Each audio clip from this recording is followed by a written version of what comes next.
ఉదండాపూర్లో నిర్వహించిన గ్రామ సభలో మరోసారి సంచలన వ్యాఖ్యలు చేసిన జడ్చర్ల శాసనసభ్యుడు ఎమ్మెల్యే అనిరుద్ రెడ్డి.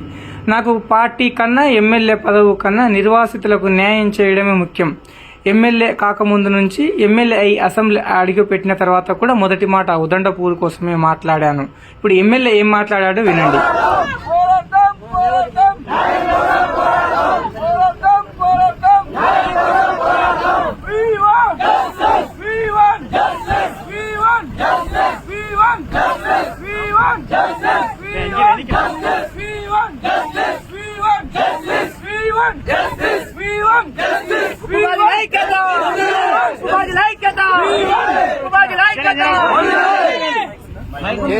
చెప్తున్నాను కానీ పక్షాన ఖచ్చితంగా నాకు పార్టీ కన్నా నా ఎమ్మెల్యే పదవి కన్నా మీకు న్యాయం చేసేదే నాకు ముఖ్యము.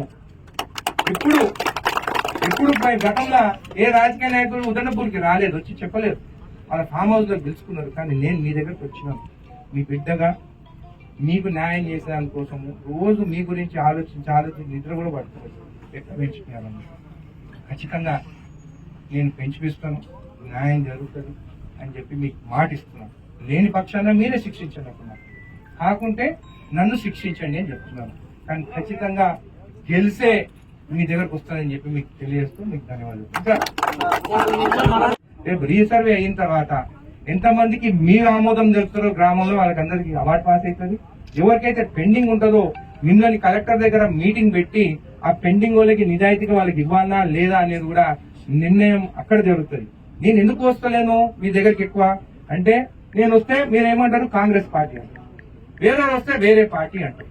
పార్టీలు లేకుండా మీ గ్రామాన్ని మీరందరూ కలిసి నిర్ణయించుకునే దాని కోసమే నేను ఇట్లా చేస్తున్నాను తప్ప మీ పైన కోపం మీద కాదు, మీతో కొట్టాడ పెట్టుకోవాలని లేదు.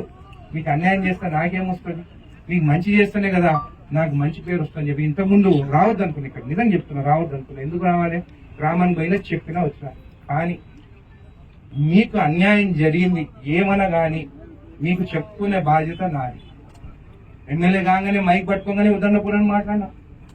మొన్న ఎమ్మెల్యేలందరూ మేము కూర్చుంటే కూడా మీకోసమే కూర్చున్నాం. ఉదండపూర్కి నాకు అన్యాయం జరుగుతుంది, మీరు నాకు పక్షాన ఉండండి, మన నిధులు రావాలి, మనం అందరం పోయి అడగాలి, నాకు సపోర్ట్ గా ఉండాలి అని చెప్పి కూడా మీటింగ్ కూడా ఆ రోజు మీకోసమే ఆ చర్చ కూడా జరిగిన చర్చలలో. ఎందుకంటే మాకు పైసలు కాన్స్టిట్యున్సీ కావాలని చర్చ తప్ప వేరేది ఏం లేకుండేది. కానీ మీ విషయం కూడా అందరూ చెప్పినారే, ఉదండపూర్కి పెరగాలి. ఇన్ఫ్రా కంపెనీస్, పెద్ద పెద్ద ఇన్ఫ్రా కంపెనీస్ కి రేట్లు పెంచుతున్నారు, రైతులకు ఎందుకు పెంచారు? పోయిన గవర్నమెంట్ లా పెద్ద పెద్ద ఇన్ఫ్రా కంపెనీకి ఎన్నో కోట్లు పెంచుతారు, ఇక్కడ ఎందుకు పెంచారు? మా అంటే 170 కోట్లే, మనం అడిగినది అన్ని చెక్ చేస్తే 170 కోట్లే మనకు అవసరం. కాబట్టి మీరు సహకరించండి ఖచ్చితంగా. ఒకవేళ కాని పక్షాలు అనేది ఉండదు. ఇప్పుడు ఫస్ట్ సర్వే చేసినప్పుడు అన్ని పేర్లు రాసి special collector madam Padmashri madam వచ్చి ఎవరెవరి ఊరుకు సంబంధం లేని పేర్లు ఉన్నాయని చెప్పి ఆమె మొత్తం తీసి ఆ లిస్టు పక్కేసాం.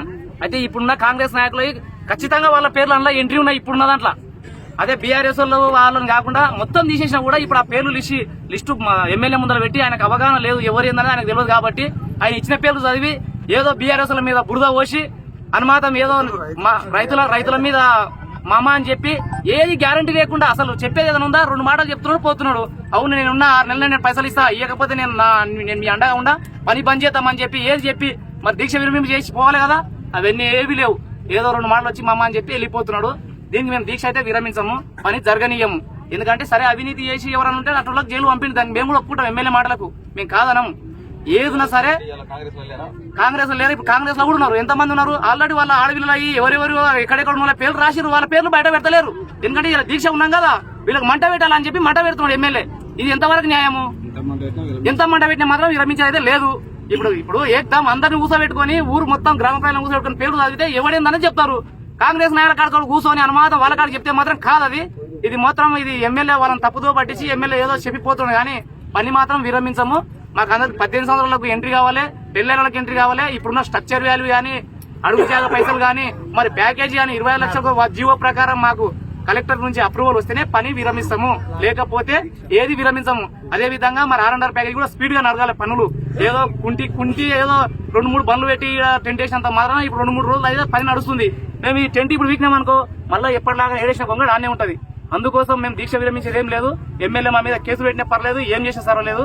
సరే, అవినీతి చేసిన వాళ్ళని నీ చేత గవర్నమెంట్ ఉంది, నువ్వు చెప్పిందే నడుస్తుంది కాబట్టి వాళ్ళని ఎవరెవరినో నువ్వే వాళ్ళని గుర్తించి వాళ్ళకి జైలు పంపి, మేము తీసేసిన పేరు చేసి ఇప్పుడు మళ్ళా ఎంట్రీ చేసి వీళ్ళు అవినీతి చేసిండ్రు, ఒక్కడొక్కడు 4 పేర్లు రాసుకున్నాడు, 4 ఇళ్ళు రాసుకున్నాడు. ఏంది అది? అవగాహన తెచ్చుకొని మాట్లాడాలి.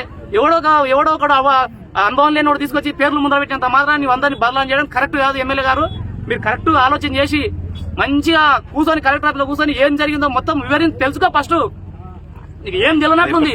రేపటి నుంచి రిజిస్టర్ మేమైతే ఎవరు ఒప్పుకోలేదు. మరి ఎందుకంటే ఇప్పుడు కాంగ్రెస్ మీటింగ్ కాదు కదా, మరి ముగ్గుబాదుల మీటింగ్ అయితేనేమో అందరినీ పిలుస్తున్నాయి ఎమ్మెల్యే. మరి ఇప్పుడు ఎందుకు పిలుస్తలేడు? మరి సరే, ఆయన వచ్చినా సరే విలువండి ఏందో మాట్లాడదామని ఆయన చెప్పలే కదా. ఆయన మరి నియోజకవర్గ పెద్ద ఎంత అయినా కానీ మరి ఆయన గౌరవం ఆయన ఉంచుకోవాలి, మేము కాదు. రీసర్వేకు మీరు సహకరిస్తారా? రీసర్వేకి మేము సహకరించాం. ఎందుకంటే ఇప్పుడు వచ్చి 4 మాటలు చెప్పేంత మాత్రం కాదు. మాకు ఏదో హామీ ఇచ్చే వరకు మేము దీక్ష విరమించేది లేదు, పని నడవనిచ్చేది లేదు. ఎవరన్నా మాట్లాడు.